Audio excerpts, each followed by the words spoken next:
ငါလည်းမမြဲဘူးငါပစ္စည်းတွေလည်းမမြဲဘူးတနေ့ကျရင်ငါတို့အလုံးထားသွားရမှာပဲအရာခတ်သိမ်းဟာဘယ်သူမှမမြဲဘူးသင်္ခါရတရားမှန်သမျှဟာဘယ်အရာပဲဖြစ်ဖြစ်ပြောင်းလဲပျက်စီးခြင်းနဲ့ပဲကြုံရမယ်ဆိုရယ်စဉ်းစားဉာဏ်ကလေးတစ်ခုဖြစ်အောင်ကြိုးစားလိုက်ပါဆိုတာဒါဝိပဿနာဉာဏ်ဖြစ်အောင်လုပ်ခိုင်းတာဆိုလို့တနေ့တစ်ခါလောက်တတိယကိုပိုင်တဲ့ပစ္စည်းတွေကိုကြည့်တနေ့ကျတော့ငါတို့ဒါတွေထားကြရအောင်တနေ့ကျတော့ငါတို့ထားကြရအောင်ပစ္စည်းတွေပိုင်ဆိုင်တာတွေကြည့်ပြီးနှလုံးသွင်းငါတို့ကိုယ်တိုင်ကလည်းစွန့်ပစ္စည်းကလည်းငါတို့ကိုစွန့်ငါတို့ကတော့ပစ္စည်းကိုစွန့်ဘဝဆိုတာဘယ်အရာမှမတည်မြဲပါလားမန္တလေးမြို့ကြီးတည်ပြီးတော့နန်းတော်ကြီးဆောက်ပြီးနေသွားတဲ့မင်းတို့မင်းကြီးပဲရှောက်ရှိဘူးလေအဲ့ဒါလိုပဲဘဝဆိုတာမမြဲဘူးဆိုတဲ့အာနိစ္စတင်ညာကိုဆင်ញင်တို့တရားနဲ့မကြဆင်ញင်သုံးသပ်ပေးခြင်းအပြင်ဝိပဿနာကုသိုလ်ဖြစ်ပါတယ်အဲ့ဒီဖြစ်လာတဲ့ဝိပဿနာကုသိုလ်သည်ကုသိုလ်ထဲမှာအကောင်းဆုံးလုပ်လို့ရတဲ့ကုသိုလ်ထဲမှာအကောင်းဆုံးပဲဒါဖြင့်သောရကတဲ့မယ်ဆိုရင်လူတွေကအဲ့ဒါတွေတွေးရင်စိတ်ညစ်တယ်နော်အကုန်လုံးထားခဲ့ရမှာဒါတွေတွေးစိတ်ညစ်တယ်လို့ထင်ကောင်းတယ်လေမဟုတ်ဘူးအသိဉာဏ်နဲ့ဆင်ញင်သုံးသပ်ကြည့်တာအမှန်ကန်ကိုဆင်ញင်သုံးသပ်ကြည့်ရမယ်ကြည့်လိုက်ရင်ဘယ်လိုအကျိုးရတော့ဆိုတွေ့တာမှုတွေညော့သွားတယ်ဒါမှန်မယ်တွေ့တာမှုတွေညော့သွားကိုထာဝရဖြစ်နေတဲ့အတွေးဟာညော့သွားတယ်ဩငါတို့ကတခဏပါလား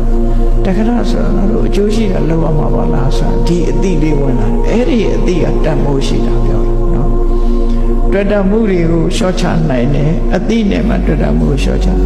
တွေ့တာမှုလျှော့ချနိုင်မှရှင်ထဲကတောကဆိုတာလျှော့ချလို့ရတယ်စေကကြည့်လေကိုယ်နဲ့မပိုင်တဲ့ပစ္စည်းအတွက်လည်းဘယ်သူမှတောကမဖြစ်ဘူးကိုမသိတဲ့လူတယောက်အတွက်လည်းဘယ်တော့မှတောကမဖြစ်ဘူးတောကဖြစ်တာကိုနဲ့ခင်မင်းရင်းနှီးမှုကိုအကြောင်းပြုတယ်ကိုပိုင်ဆိုင်မှုကိုအကြောင်းပြုပြီးလူတွေဟာစိတ်ပူနေကြတာဖြစ်တယ်အဲ့ဒီစိတ်ပူမှုတွေကိုမခံစားချင်ဘူးဆိုလို့ရှိရင်တွေ့တာမှုတွေဖြောက်လိုက်ပါကြိုးစားပြီးတော့ဘာနဲ့ဖြောက်မမြဲဘူးဆိုတဲ့သဘာဝတရားကိုဆင်ញင်သုံးသပ်ပြီးတော့ရှော့ချပြီးဖြောက်ပါဒီနည်းဒီဆေးရလွယ်လို့တခြားနည်းမရှိဘူးမြတ်စွာဘုရားဟောတာနော်အေးဒါကြောင့်မို့ဘဝရရှိလာတဲ့အခါမှာပစ္စည်းဥစ္စာနဲ့ပတ်သက်လာလို့ရှိရင်ပစ္စည်းဥစ္စာရှားပွေခြင်းအသုံးပြုခြင်းဆိုတဲ့နေရာမှာ